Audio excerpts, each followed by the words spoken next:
एक traffic light था, आप जानते हैं 3 ट्रैफिक लाइट था आपका।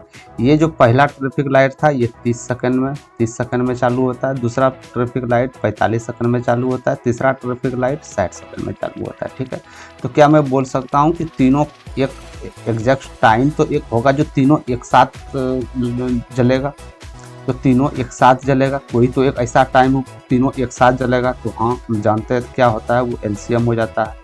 तो इसका एलसीएम आपको लेना पड़ेगा। एलसीएम वो होता है जो सबसे विभाजित हो जाए, यानी कि जो आपका इसका एलसीएम होगा वही आपका एक साथ जलेगा वो लाइट।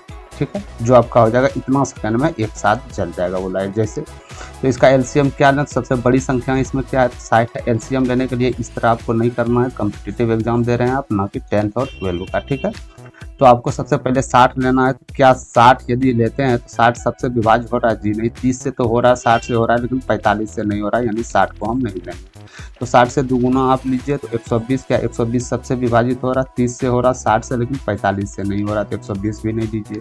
तो इसका 3 गुना कीजिए 180, क्या 180 सबसे विभाजित हो रहा है, तो जी हाँ 180 सबसे विभाजित हो रहा है। तो क्या मैं बोल सकता हूँ कि 180 सेकंड में ये तीनों एक साथ जल जाए। ठीक है, तो यदि 180 सेकंड में, यदि 180 सेकंड में तीनों जलेगा, तीनों एक साथ, समझ में आ रहा, तीनों एक साथ जलेगा, तो क्या मैं बता सकता हूँ कि ये तीनों एक साथ 3 मिनट में जलेंगे। 3 मिनट के बाद तीनों एक साथ, अरे 180 सेकंड का वैल्यू तो 3 मिनट होता, 60 से भाग दीजिएगा, क्या 3 मिनट नहीं आएगा, यानी 3 मिनट में एक साथ जलेंगे। पहले जला था कितना, 8:30 बजे, अब 3 मिनट बाद जलेंगे, यानी 8:33 AM पे आप लोग का जलेगा।